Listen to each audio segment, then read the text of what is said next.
Akala natin, pareho lang ng paraan kung paano umiinom ang mga aso at pusa. Pero, alam mo bang malaki pala ang pagkakaiba nito? Sa pamamagitan ng slow motion footage, malinaw nating makikita ang kaibahan. Kapag umiinom ang pusa, bahagya nitong ikinukurbang palabas ang dila. Sa mismong sandaling dumikit ang dila sa tubig, mabilis itong hinihila pabalik upang sumama ang kaunting tubig papasok sa bibig.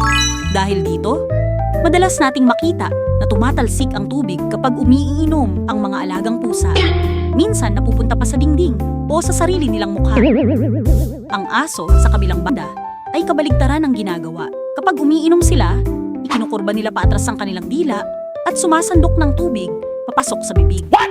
Bukod sa magkaibang paraan ng pag-inom, magkaiba rin ang istruktura ng kanilang mga dila. Alam ng lahat ng may alagang pusa na ang dila nito ay may maliliit na tinik.